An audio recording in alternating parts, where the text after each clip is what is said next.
In a large city like ours, the individual is largely forgotten and overlooked. But since 1812, Wesley Mission has provided real care, wrapping round Sydney the mantle of Christ.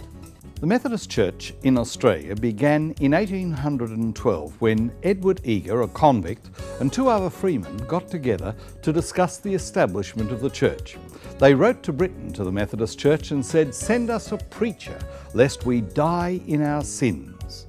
The church developed and grew from that time on, and in 1815, Reverend Samuel Lee arrived to establish the work in the colony. Initially at its Princes Street Chapel, beneath what is now the approaches to the Sydney Harbour Bridge, grew through class meetings, which built up members in their faith and kept them together. Those meetings have continued right till this day. Edward Eager and the other laymen in the church established the Sydney Benevolent Society to care for the needy, neglected children, widows, convicts, the poor, and drunken seamen. In 1844, the church had to build a larger chapel, which became affectionately known as Old York Street. In a very important Methodist conference in 1884, a decision was made to close down the old church and to sell it and give the proceeds to the outer suburban churches. Just as the vote was about to be taken, a conservative old Methodist by the name of Reverend George Hurst jumped to his feet and said, "Sell it? Never. God helping us? Never. Have we lost our vision? Have we lost our evangelistic fervour, our faith? Have we no men of the old school, visionaries, evangelists, pastors, teachers, call them what you will, who we could put in charge of this old place?" A young evangelist by the name of William George Taylor from Glebe was appointed and given 1 year to revive the church. He was in indifferent health. His doctor said, "If you go to that church, take your coffin with you." Well, he came. But he realized that if he was to have a meeting of the needs of the people of the city, he needed a new name, Central Methodist Mission, and a new slogan, a living Christ for a dying world, and a new policy of uncompromising evangelism and at the same time serving the needs of people in the community. With the Industrial Revolution came a social blight that was never before seen. Mechanization saw the demise of the individual craftsman. Men became subservient to machines or remained unemployed. Their minds were numbed by the repetitiveness of their work. Their hearts were also numbed to the redemptive power of Christ. Were these people like Cain, the world's first murderer? Did they see the city as a place to hide from God himself?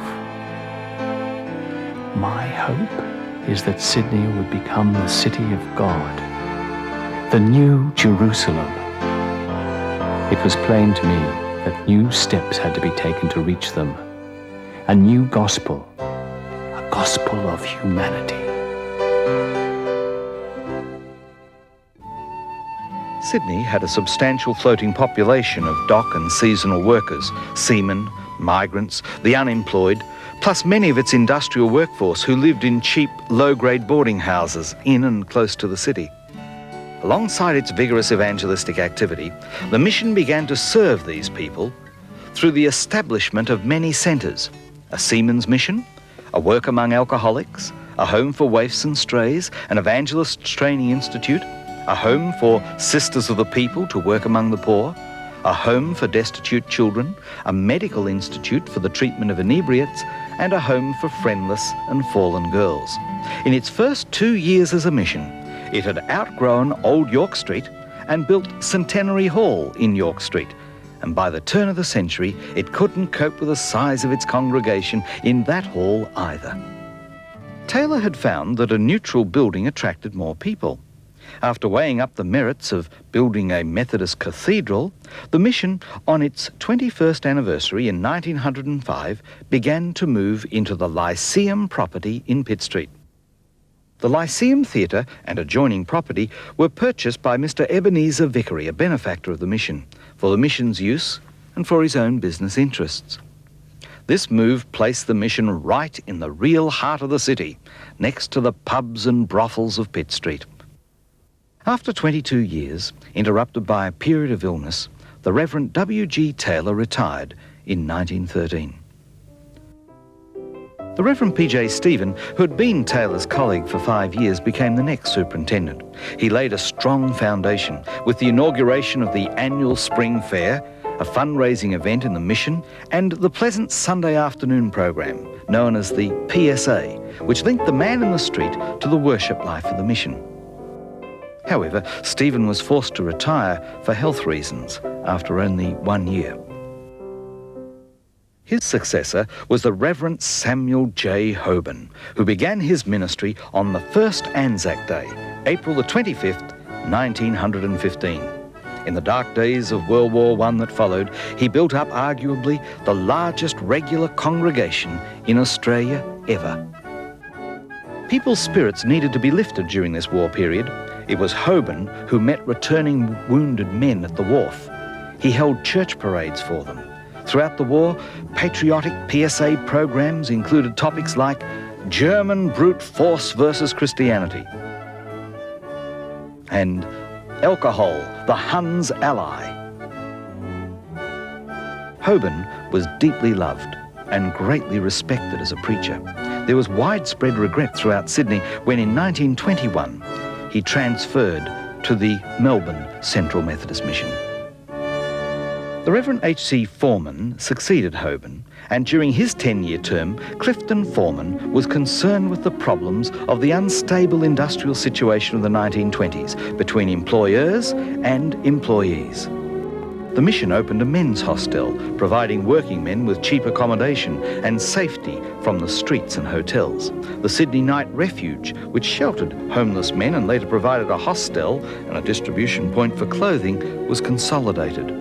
A home for aged women called Sunset Lodge was established in Burwood, and the Delmar Homes for Children were erected at Carlingford. The mission had begun caring for children initially in Woolloomooloo, and at the turn of the century had moved them to a country property known as Delmar in Croydon. Now they shifted a third time to Carlingford. Foreman retired in 1931.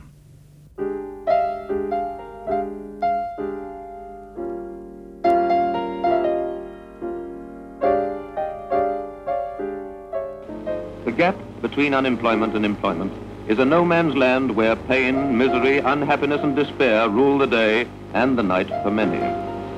Those who are forced to live upon government relief allowances, who pay high rents, who try unsuccessfully to follow the high cost of living, find the mission's evening distribution of food a great boon. The Depression of the 1930s saw the appointment of Reverend Rupert Williams. R.J. Williams ministered for the next 6 years in spite of many difficulties. He ensured the mission's ongoing social work to rescue the victims of the Depression. In spite of the grave financial difficulty, the Stewart's Infant Home was added at Delmar, and additions were added to accommodation for girls working in the city, and Wesley Chapel was created for the mission's morning worship service. In 1938, the Reverend F.H. Raywood was appointed superintendent. Work among the elderly was relatively new, and during Frank Raywood's time, Waddell House, Sylvania Homes and the Lottie Stewart Hospital were created to provide accommodation and health care for them.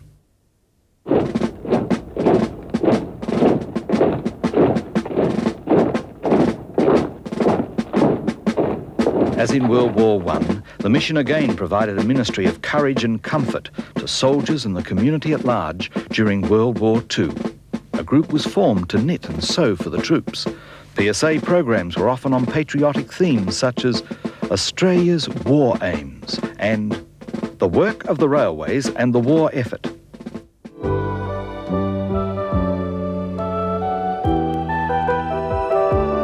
During the post-war and Reconstruction period, the mission took the opportunity to expand its services with extension to Sunset Lodge, to W.G. Taylor Home in Narrabeen, to Delmar and the Men's Hostel. Despite a great deal of popular public pressure to stay on, Dr. Raywood resigned in 1958. Up to this time, the mission had worked from a 19th century British-style evangelism that was directly personal without confronting the social system responsible for the individual's plight. The 1960s required a new response. Racism, foreign ownership, communism, technological advances, the generation gap, our ties with Asia and America all faced Australia with rapid social change. The mission needed to become part of the social conscience of the city, trying to prevent injustice while continuing to care for its victims. A new 20th century American-style evangelism, combining evangelism and social witness from a theological framework, was to be introduced. The catalyst for this radical change was the mission's next superintendent, the Reverend Dr. Alan Walker, who was appointed amid great controversy in 1958.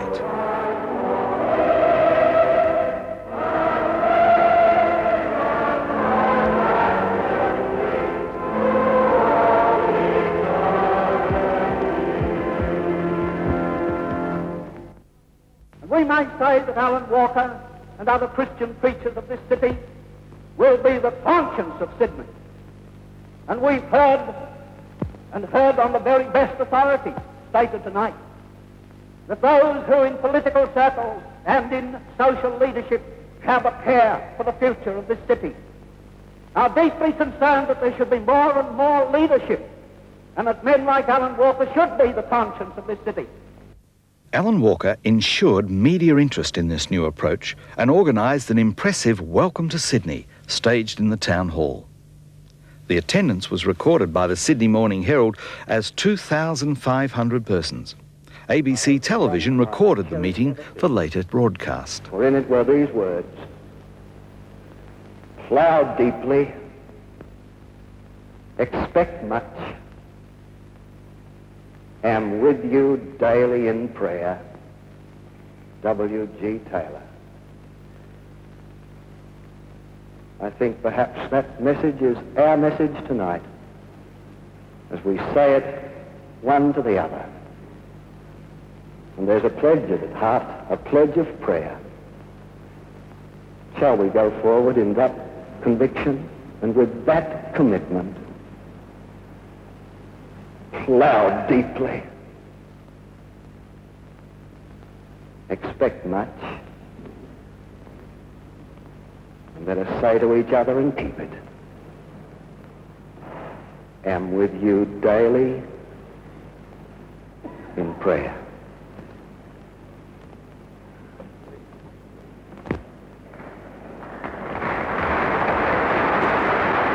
Sunday by Sunday, evangelism in the Lyceum, with a regular call for commitment to Christ, was to be his first priority. The Easter Mission, inaugurated in 1959, began modestly, but grew to become the major Christian thrust into Sydney City. Its program ran from Palm Sunday through to Easter Sunday. After 2 years' experience, the mission expanded the outreach in 1961 with the first Easter Day sunrise service at 7 a.m. from the North Ryde Drive-In Theatre. It was telecast live with a repeat in the evening. Under Alan Walker's direction, the mission became a 7-day-a-week church, caring for the isolated and the lonely in the city, all day, every day. The Epworth Press, building in Castlereagh Street, became available and was converted into Fellowship House. It provided a hall, club premises and eating facilities for lonely people who would come in off the street. However, there were problems in having this building physically separate from the mission's headquarters. The situation was to change dramatically in an unexpected way. At 6 a.m, 25th of February 1964, Alan Walker was informed at home that the Lyceum Theatre was on fire. The whole theatre was gutted. Breakfast, he was offered the use of the State Theatre for Sunday and Good Friday services free of charge until the Lyceum was rebuilt. By midday, he had a tentative report on the redevelopment, and within 3 months, plans were announced for a 7-storey building facing Pitt Street and a new arcade of shops. Alan Walker saw this as an opportunity to bring the mission's activities under one roof.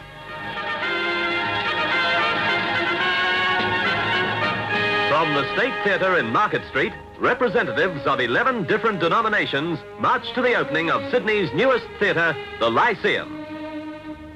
Thousands crowd Pitt Street for the official opening, which is attended by the Reverend Alan Walker and the President of the New South Wales Methodist Conference, the Reverend S.M. Barrett.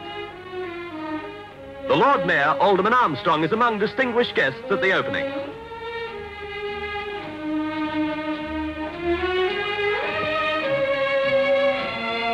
The Lyceum will be used for the pleasant Sunday afternoon meetings and evening worship of the Central Methodist Mission, and during the week by Greater Union Theatres for screening films. The official opening is performed by the State Governor, Sir Roden Cutler, VC.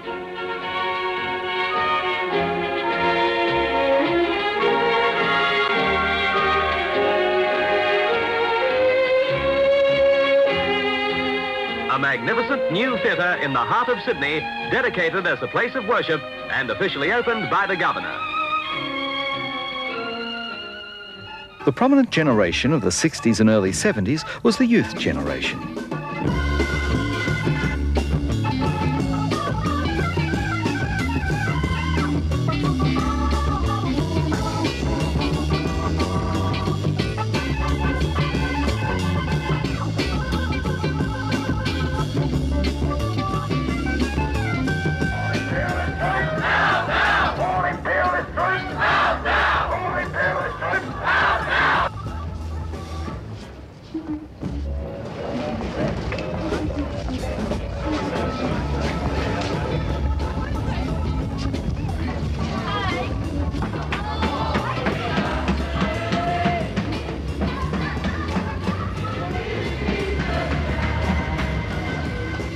Walker recognised their need for love, a place to belong, and through unique programs such as Teenage Cabaret, this mission reached out to this formerly neglected social group. The Central Methodist Mission's Fellowship House in Sydney starts a Saturday night Teenage Cabaret. There's a capacity crowd of 550 teenagers, and the £65,000 community centre is really jumping.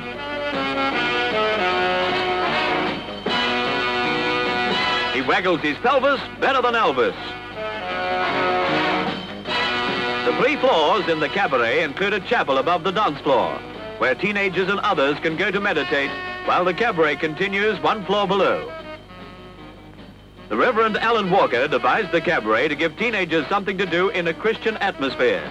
And there's nothing killjoy about this kind of religion. Part of the floor show in real teenage style is provided by the New South Wales rock and roll champions, Mickey DeBono and Judy Cleaver. The youngsters have a great time. And if those tapping feet mean anything, Alan Walker doesn't knock the rock either. Sydney's Teenage Cabaret, designed to keep the younger generation off the street. He saw the electronic media as the modern equivalent of the open-air service of Taylor's Day. A new half-hour television series called I Challenge the Minister was televised over a period of 7 years. My first word this afternoon must be that we would give you a word of gratitude for allowing us to come here to your union headquarters and for you to form the audience at this lunchtime period. His extensive use of the media was unique, and he attracted both praise and criticism for his outspoken views. His prophetic ministry dealt with many of the period's issues: nuclear energy, white Australia policy, apartheid, conscription, and of course the Vietnam War. But other issues such as unemployment, abortion and birth control also took his concerns. As Walker and the mission showed care and concern for the desperate needs of the community, people responded.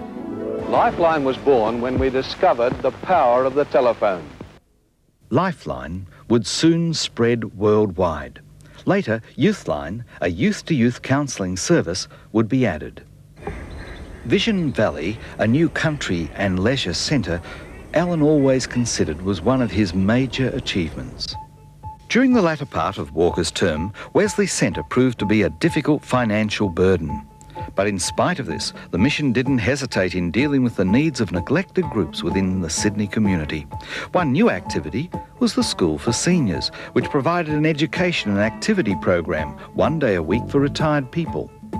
The other was the Sydney Singles Society, launched to provide creative activities, fellowship, social life, intellectual life, and a link with the Christian Church for single people of all ages. The Reverend Dr. Sir Alan Walker left in 1978, and I arrived to be the next superintendent of Wesley Mission. The mission at that stage underwent a huge change because there was the union of the three denominations, the Methodist, the Presbyterian and the Congregational Church, to form the uniting church in Australia, and we changed our name to become Wesley Mission Sydney. And of course, since that time there has been enormous growth in the life of the church. There were 23 centres here when I came in 1978, and today we have more than 450 centres covering all of Sydney and rural New South Wales. In 1988, we demolished the old Lyceum Theatre and Wesley Centre to build a new Wesley Centre designed to meet our needs well into the third millennium.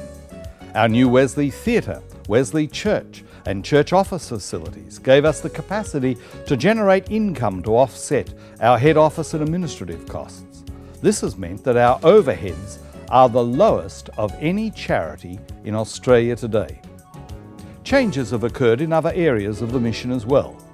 This grand old building at Delmar no longer houses orphans, but is the administrative centre for our Wesley Delmar Child and Family Care Services, which are spread right throughout Sydney and beyond.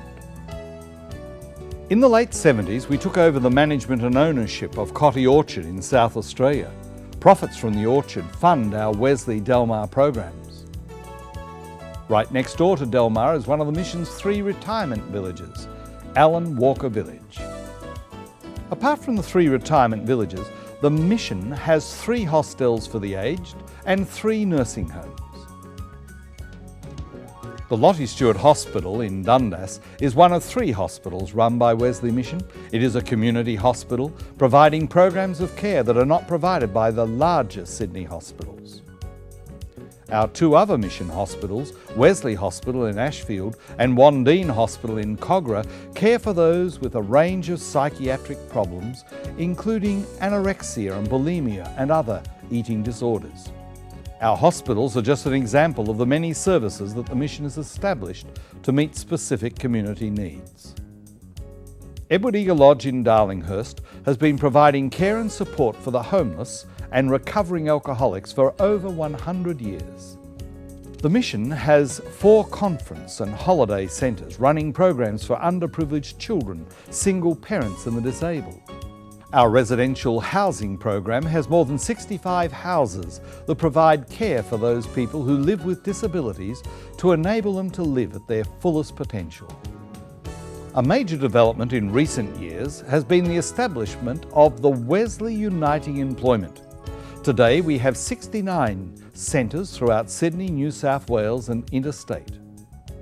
We also operate a number of other programs, including a NICE program, a community support program, a return to work program and Work for the Dole program.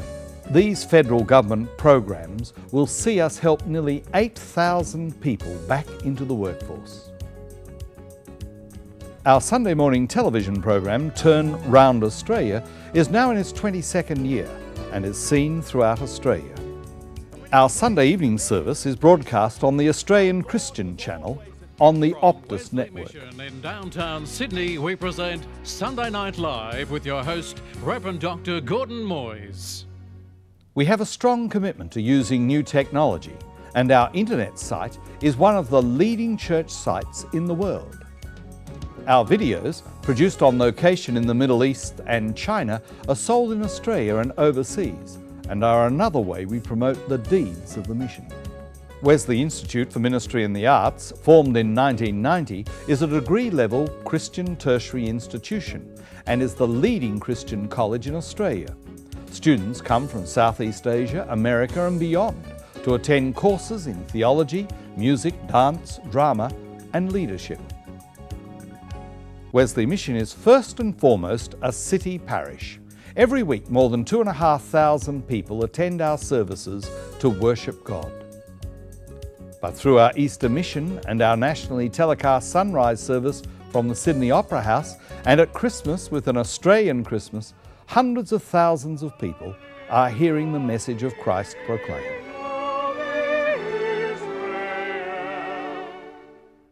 Wesley Mission is pressing on in the spirit of W.G. Taylor, who said that we should be a group of people who would present a living Christ for a dying world.